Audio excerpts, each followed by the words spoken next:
Versículo 38. Eles serão meu povo, e eu serei o seu Deus. Ele não diz, espero que sim, talvez, se eu tiver sorte, se eu conseguir evangelistas suficientes para trabalhar comigo, talvez tudo dê certo. Ele diz, vou atrair um povo para mim. Um povo que vou dar ao meu filho. E ele diz, eles serão o meu povo, e eu serei o seu Deus. Olhe para isto, dar-lhes-ei um só coração e um só caminho. Agora não fique com raiva de mim, mais irritado do que você já está, pelo menos. Mas me escute. Os anos 70 e 80 e todas as marchas para Jesus e todo mundo chorando e pranteando. A igreja está tão dividida, a igreja não é uma só.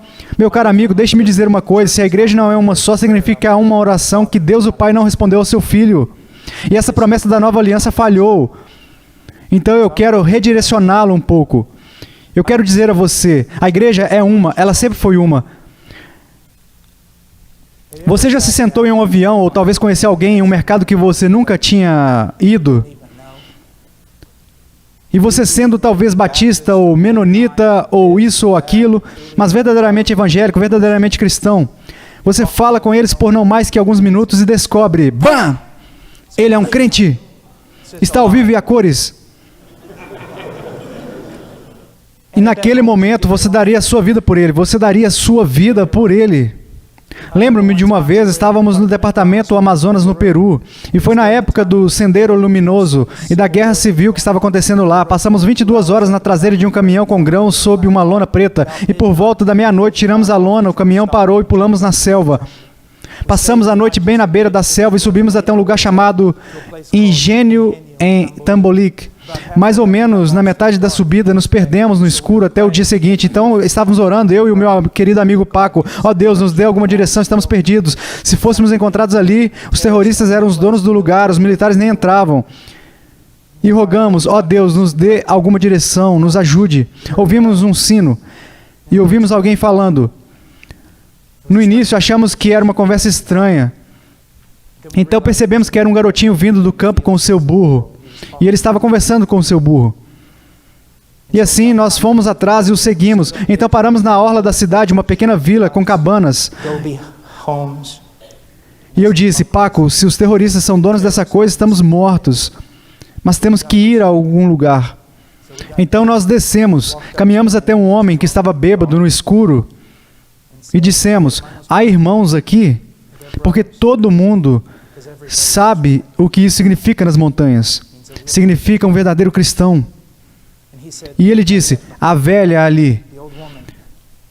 Então, eu fui até lá. Era uma senhora nazarena.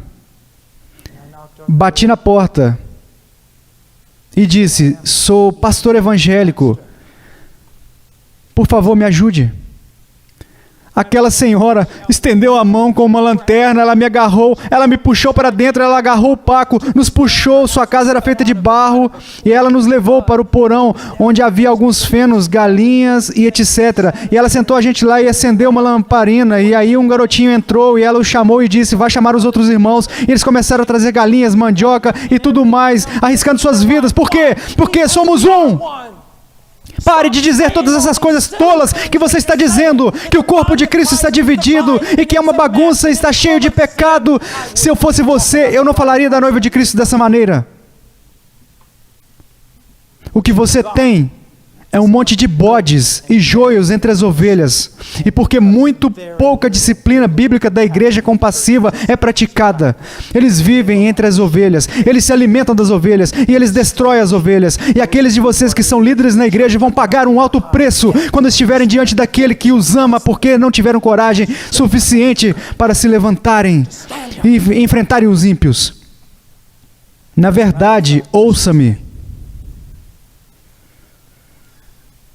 O cenário médio na América do Norte em relação às igrejas, em geral, as igrejas são democracias, e não quero entrar nos prós ou contras disso, mas eis o que acontece, porque a pregação do evangelho é tão baixa, a maioria das pessoas nas igrejas são carnais e perdidas. E porque são uma democracia, eles, em geral, governam a direção da igreja. E porque o pastor não quer perder o grande número de pessoas e porque ele tem ideias erradas sobre evangelismo e conversão genuína, ele atende aos ímpios em sua igreja. E este pequeno grupo de verdadeiras ovelhas que pertencem a Jesus Cristo estão sentados ali, no meio de todo o teatro, no meio de todo o mundanismo, no meio de toda a multimídia. Nós só queremos adorar a Jesus e nós só queremos que alguém nos ensine a Bíblia. E esses pastores vão pagar por isso.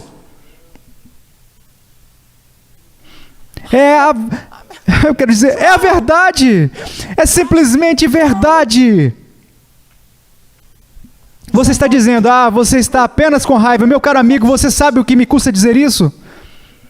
É verdade. Tentando manter junto um bando de pessoas más, enquanto um pequeno rebanho no meio deles está morrendo de fome. E são obrigados a ir a direções que não querem seguir com a maioria carnal. Ouça-me. Se a minha esposa estava no Walmart, tarde da noite, e você como um homem passou e viu que 2 homens estavam abusando dela, 3, 4, 5, 10 homens estavam abusando dela e machucando-a, e você abaixou a sua cabeça em nome da autopreservação, e você passou, quero te dizer uma coisa, meu amigo, eu não vou atrás apenas desses 10 homens, eu vou atrás de você. É a noiva de Cristo, e ela é preciosa para Ele. Vai custar-lhe servir a Jesus. Isso pode lhe custar a sua igreja, a sua reputação e a sua denominação, absolutamente tudo, mas pela noiva de Jesus Cristo vale a pena.